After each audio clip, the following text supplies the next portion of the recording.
What's up, guys? Welcome back to All Gains Mindset, where we get you on the grind and improve your mind. So in this video, we're going to go into basically this article that we found on Facebook. It's like outlets hurt by dwindling public interest in news in 2021. So basically, less people are watching these certain news outlets, and they're getting their news either from other sources, they're listening to fake news, or they're creating their own news, or something along those lines. We're going to dissect it in this video. Let's go.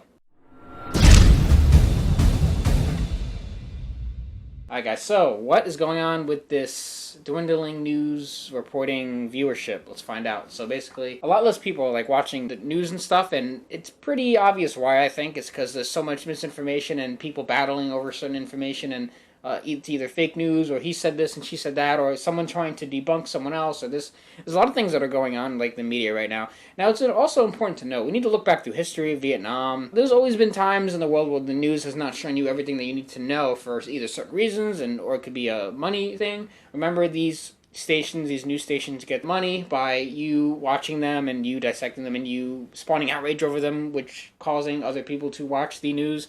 So we have to look at also from a money perspective, from a corporation business perspective as well, from a mass panic and what the audience thinks perspective as well. There's different things that go into the news, why it works, how it gets your emotions going, and how it gets other people drawn in. It's a business, but it's also could mean a lot of other things as well.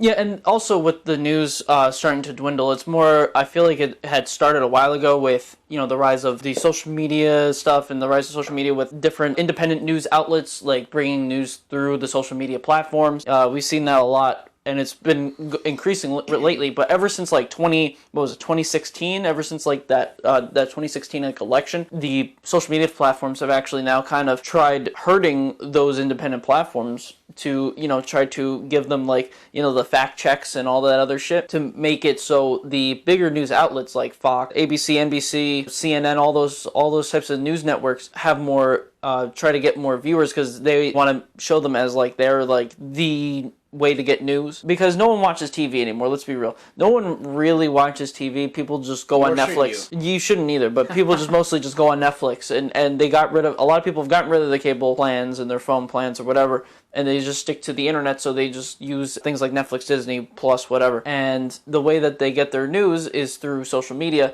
and through a lot of independent style networks.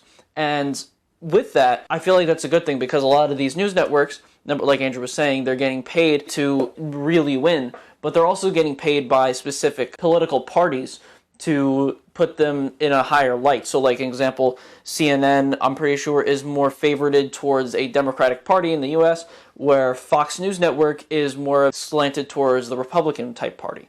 So you can't always find news that is straight down the middle anymore. It's mostly either one or the other, and a lot of the other news networks say that they're down the middle, but they're actually skewed to one side or the other, which, if you want to be in that kind of an echo chamber, that's up to you, but you want to find news that isn't just skewed or in an echo chamber. You want to find something that's free thinking and has actual facts and the events that actually had happened. Yeah, it's really important to understand that, because, certain news companies want you to think certain ways, and that can really impact either your mental health or the way you live your life. On this channel, we try to promote objective facts and like how things really are, what the world is really like, so that way you can use that information to better your life, or hopefully, if you don't choose not to, worsen your life. But here we want to make all the best decisions based on the information we have today. So a lot of information we have today we never had in any other time, because the use of the internet, as and one of the positives, have brought out a lot of factual information, whether it be about history, current things that are going on. So you can find out a lot of the real things and unfortunate realities. But in other ways, your mind can be hidden from the truth by certain media outlets or something. Whatever you tune into, or if you're following certain people on YouTube or whatever guru you might be following, whatever leader you follow on the internet, if they think a certain way and you follow them for a long amount of time, odds are you're going to think like them as well, because that's just what you put into your brain, and you think of how you're influenced. And that's also bringing up to the point where like a lot of the news outlets are starting to try to move over towards YouTube. A lot of their consumers watch YouTube, so having a lot of the news channels be moved over there so that people can watch it is probably the best thing. But the thing is that if you had noticed, if you've been on YouTube long enough, you'd know that a lot of the news channels have been completely getting ratioed, regardless of what side that they're on, whatever they talk about. Usually a lot of their videos get millions of dislikes, like a crap ton of dislikes. They put out a video as like someone of an independent news outlet would do, but these outlets are getting completely shut out by people just disliking their videos and putting bad comments and stuff, and which then had YouTube get rid of all the dislikes. So you can't, so no one can see the dislikes, and no one can see how these channels are being, ratioed and stuff. We really do need to have open criticism. Getting rid of the dislike button was one of the worst decisions ever. And, I mean, yeah, there are people who, kind of put hate speech, and unfortunately that's kind of, that's how some people are. They're just full of hate, and they will put that out there. So maybe some things should be censored, if you're really, saying unnecessary crap, really bad, but, open criticism should be necessary, especially on every social platform. Yeah. It's just, if you, that's how you become better. You understand what you did wrong. But a lot of these news outlets, they're afraid of, they don't want to be criticizing. And they know that people are starting to wake up because they know a lot of the shit they put is full of crap.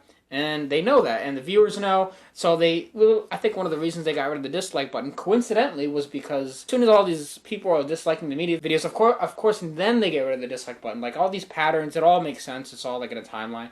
Twitter bans anyone that says something they may not agree with, and a lot of things going on right now that people are very unaware of. And this is one of the reasons why news is declining, because people simply don't trust it. I don't either. I look at some things that I see, and I'm just like, wow. It's really also about fear. You want to poison the minds of the innocent and make them feel a certain type of way. That way they'll do your bidding. I think if someone watches the news and they get afraid, and then they're going to, based on fear and how they're they want some sort of pleasure, and then they're going to go to this is my personal opinion, but I think that they're going to go to McDonald's, or they're going to eat some crap because they want that pleasure source. There's a lot of things going on that you really need to be aware of. Yeah, and the whole thing with the news declining is a good thing, right? It's a good thing because a lot of this news that they put out is really just brain numbing, and really has nothing to actually impact you in a long-term type scale, right? But this is also a bad thing that the news outlets are actually declining in views, because a lot of these news outlets, what they're going to do, because you got to think about it this way: if a YouTube channel, right, has a lot of views and they're doing well, but then somehow they just start slowly dwindling off, they have all these subscribers, but they're getting less and less views over time, and they try to do something where they're like, oh no, I need to bring all my viewers back. I got to do something crazy to bring in either new viewers or bring my viewers back. That's what the news channels are going to do. They're going to do something crazy. They're going to put out something completely insane to try to bring in either newer viewers or bring back the older viewers. And it might be something that can damage society as a whole. I don't know specifically what it can be. I can't really give an example, but you have to put the two and two together because they are the same. YouTubers like us right now are the same thing in the context that I'm talking about as these news outlets, where if they're losing viewership, they're going to do whatever they can to try to either to bring them back, to get back to where they were. I've seen it all the time on YouTube with all these different types of content creators where they lose viewers and they try to do something to bring them back. And sometimes it doesn't always work out, but sometimes it does, but it might change that person completely or change how other people view them. So these news outlets might become very dangerous in the future. We don't know, but only time will tell. But the best thing to do is just stay as far away from the news outlets as possible. Be aware of what you're consuming. Don't consume too much of it. Try to look at objective facts rather than feelings, and try to be careful of who you follow, who you consume. Always try to get the best information possible. Make sure your news source is credible. Always have an open mind, because this life could be very short or very long depending on how you deal with it. So if you guys like this kind of content and have any thoughts about this topic, leave a comment for the algorithm to help us out. Also, like the video if you have not already. Subscribe to the channel if you have not already. And we will see you in the next video.